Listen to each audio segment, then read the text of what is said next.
Imagine you were holding like a shipping manifest from the 1850s. Okay. And it belongs to the absolute wealthiest man in Puerto Rico. You scan down this old handwritten ledger, and you see two line items sitting right next to each other. Oh, right. This part is wild. Yeah. So the first item is this massive, state-of-the-art, multi-ton steam engine imported from an industrial foundry in New York. Cutting-edge technology for the time. Exactly. But the second item right below it is a human being.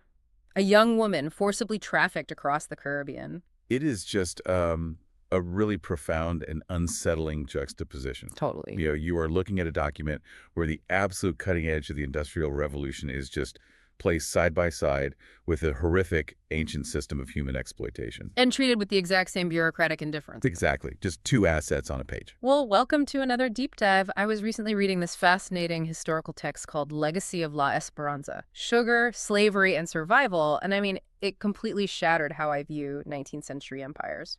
It really reframes the whole era. It does. So today we're going to take you through this incredible true story of how the ultimate wealth of a Caribbean sugar empire was built, how it brutally crashed basically overnight, and the surprising legacy it left behind. A legacy that you can literally still taste today, actually. Yes, which is the best part. It's a look at what happens when the industrial future is built on a moral dark age. And as we go through this, keep in mind that we aren't just looking at abstract economic history here. Right, it's not just numbers. No, it's a very messy, interconnected web of capital, survival, and bloodlines. It is really about the mechanics of how a system operates when the lines between human lives and industrial machinery are, deliberately erased by the people holding the purse strings. Okay, let's unpack this, because to understand how this empire eventually collapsed, we have to look at the incredibly rigged system that built it in the first place. Right, the foundations were entirely rigged. Yeah, like if you were an entrepreneur in the 19th century and you wanted to do business in Puerto Rico, you couldn't just sail into San Juan and open up a shop. Not at all. The Spanish crown had the entire island's economy in this absolute stranglehold under a policy called the Real Cédula de Gracias. Or the Royal Decree of Graces. Right. So what was the deal with that? Well, you have to remember the geopolitical context of the early 1800s. Spain was terrified. Because of the revolution. Exactly. They were losing their grip on their Latin American colonies. Rebellions were breaking out everywhere. Right, right. So to ensure Puerto Rico remained a loyal, profitable stronghold, the Crown issued this decree. And it was super restrictive, wasn't it? Extremely. Yeah. It explicitly favored Catholic immigrants who were willing to swear absolute, unquestioning allegiance to the Church and the King of Spain. So it was essentially a highly exclusive, ruthless VIP club. That's a great way to put it, yeah. But the cover charge wasn't just a tariff, right? It was your literal religious and political identity. Precisely. And by demanding that specific identity, the Crown systematically boxed out highly experienced, independent merchant networks. Like who? Well, for example, there were massive, highly successful, neutral Jewish trading networks operating out of places like Curaçao. Oh, wow. Yeah, they had the capital, they had the ships, but they were completely excluded from this Puerto Rican ecosystem by royal decree. Just totally locked out. Completely. Which means the market is artificially restricted from the jump. So who actually gets to play in this sandbox then? You are left with a tightly knit, almost incestuous class of Catholic merchants, alongside just a few massive British, German, and Spanish commercial houses. And they were mostly operating out of San Juan and Ponce, right? Yes.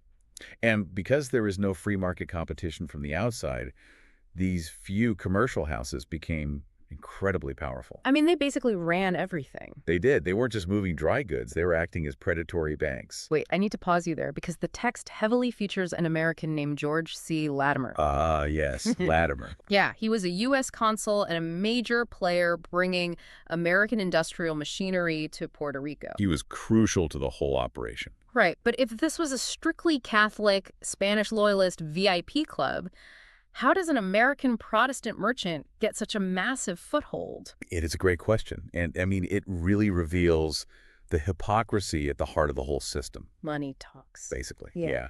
The Crown cared about Catholic loyalty, yes, but they cared about capital even more. Naturally. Latimer represented access to American industrial might and, critically, massive credit lines. Oh, so they needed him to fund things. Exactly. The local elites, particularly this man named José Ramón Fernández. The Marquis of La Esperanza. Yes, the absolute wealthiest sugar baron on the island. He needed Latimer. Right, Latimer was the guy with the steam engine. He was the bridge to the steam engines. Yeah. So the rules bent for the people who controlled the most money. It always seems to work out that way. And that brings us to the actual mechanics of this predatory banking you mentioned. Like, how exactly did these commercial houses wield their power over the plantation owners? Well, if we connect this to the bigger picture, we see that these merchant houses were advancing astronomical loans to the plantation owners, or known as hacendados. Okay. But the loans weren't just to buy land or steam engines. No. They were heavily financing the purchase of enslaved laborers. God, that's just dark. It is. The merchant houses provided the capital, and the collateral for those loans was the plantation itself, the machinery, and the human beings forced to work there. So wait, if a sugar crop failed, or, I don't know, a hurricane hit, and the plantation owner couldn't pay back the loan? The merchant house would aggressively foreclose. Just take everything. Everything. They would swoop in, seize the land, seize the people, and take over production. Wow. It was a cutthroat environment propped up by imperial policy, and it was designed to force rapid growth regardless of the human cost. So you either maximized your sugar output to pay your debts, or you lost it all. You lost it all. Which perfectly explains why the Marquis of La Esperanza couldn't just rely on the heavily monitored bureaucratic port of San Juan, right? Oh, He needed a way to scale his operations fast, outside the watchful eye of the Crown's tax collectors. And that leads us to Mayagüez. Yes, Mayagüez on the western coast of the island. Right. It was far enough away from the capital that it operated almost like a shadow port, Like a black market hub. basically. It was a massive commercial hub where goods and human beings could be traded with far less oversight. The sources show the Marquis actually established a huge warehouse operation right in Mayagüez in the 1830s. He did, to expand his reach. And this is where the history gets incredibly visceral for you as a reader. The text traces this specific chilling record. The woman from Martinique. Yes, an enslaved woman born in Martinique, which was under French colonial rule. She is ripped from her home, trafficked across the Caribbean Sea, into this shadow hub of Mayagüez. Just treated as cargo. Literally. Purchased by the Marquis' agents and then sent to his estate. She was sent to Hacienda La Esperanza. And the scale of this estate, I mean, it is just staggering. It was huge, right? We are talking about 2,200 acres of land. Oh my God. It was essentially its own fiefdom. And to keep that massive engine running, the Marquis forced over 170 enslaved people to labor under the punishing Caribbean sun, Just grueling work. clearing land, planting cane, and harvesting it by hand with machetes. And this is where we return to that shipping manifest from the very beginning, because this is the exact era when Latimer is importing those massive American steam engines. The Industrial Revolution hitting the Caribbean. Right. So the Marquis installs this cutting-edge, steam-powered mill on his estate because before you had to crush sugarcane using animal power, right? Yeah, oxen walking in slow circles, which was incredibly inefficient. Steam power changes all of that. Completely. A steam-powered mill can crush cane at an unprecedented, terrifying speed. It extracts way more juice. Far more efficiently, yes. But here is the brutal mechanical reality. A steam mill doesn't plant the sugarcane, Right. and it doesn't harvest the sugarcane. All it does is process it. Oh, I see. So by upgrading the processing speed, he actually created a bottleneck in the fields. Exactly. The machine is just sitting there starving. The machine demands to be fed. Wow.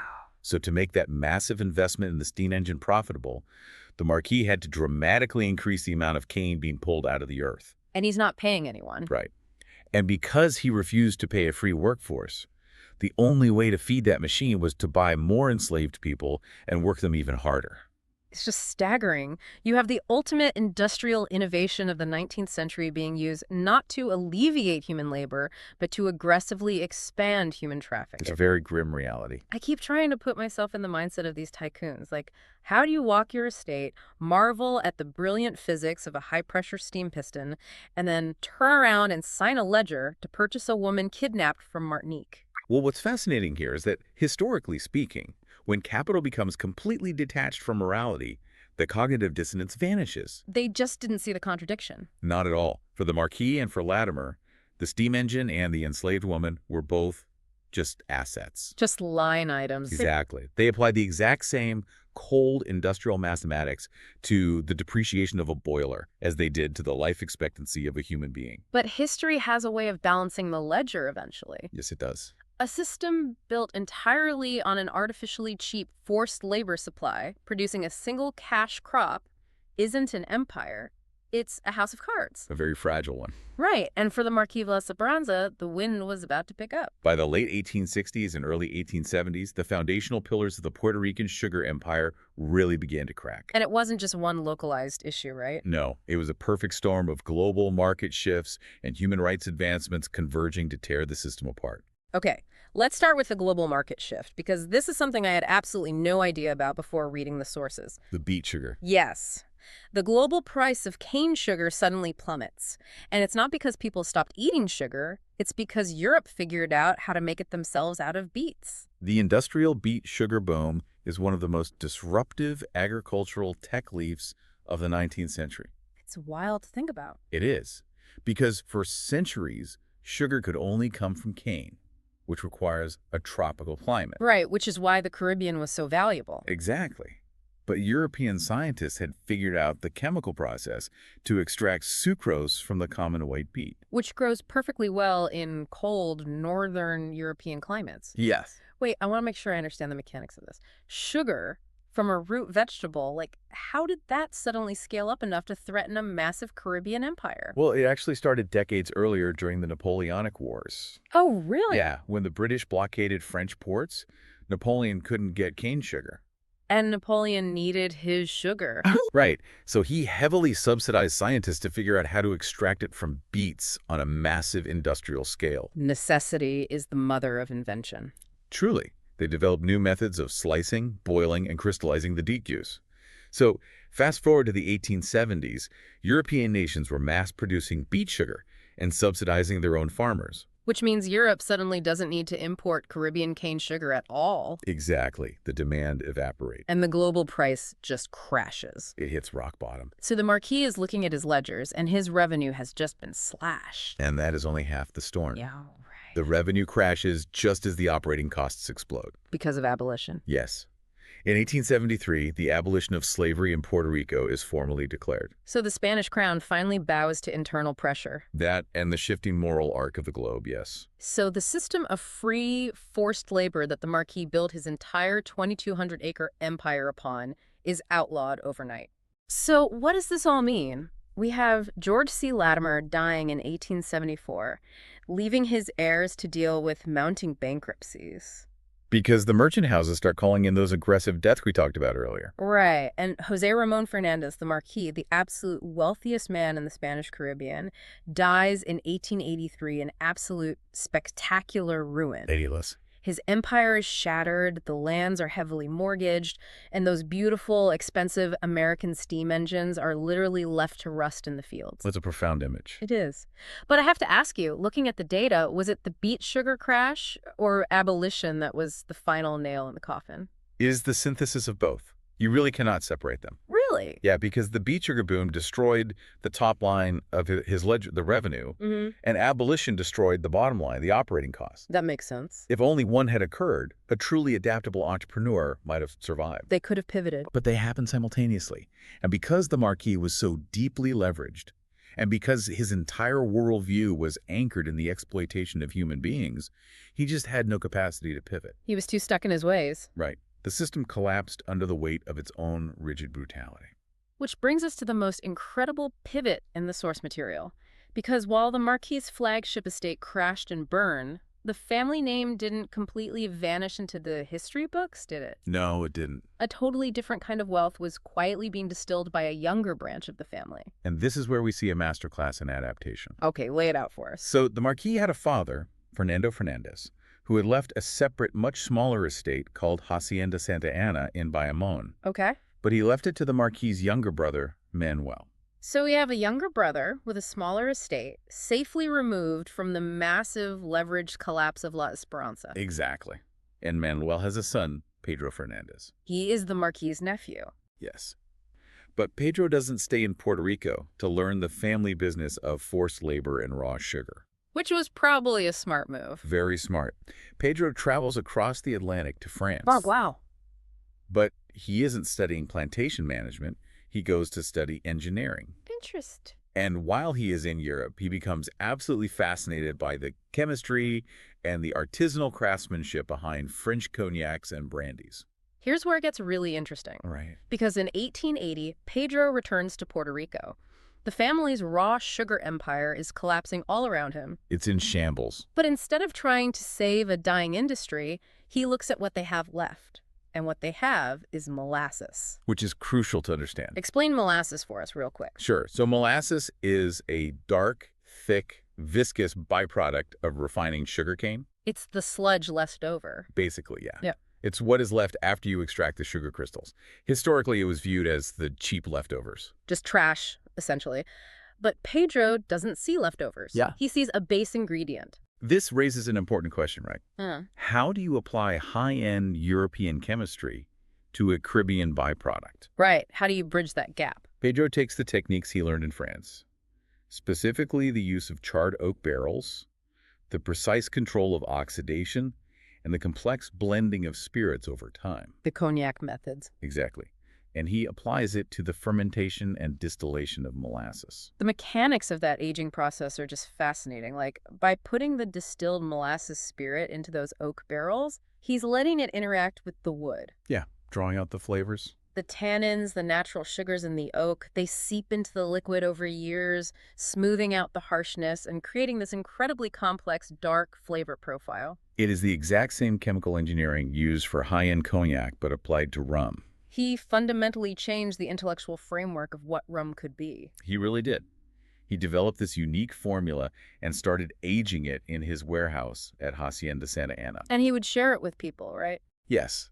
When guests would visit the estate, he wouldn't serve them the cheap, harsh, local rum that everyone else had. The regular stuff. Right. He would go to his private stash and serve this dark, complex spirit straight from a small wooden barrel. And the guests went crazy for it. They loved it. They didn't want the regular stuff anymore.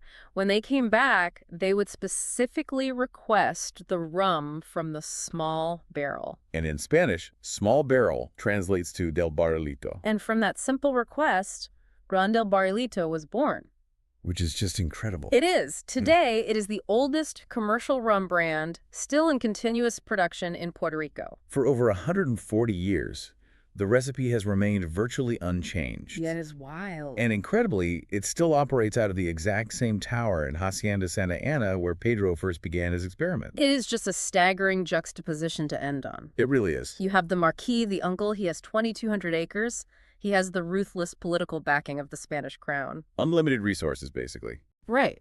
He has state-of-the-art steam engines and the brutal labor of hundreds of enslaved human beings. And he goes completely, utterly bankrupt. The machinery rusts, the wealth evaporates.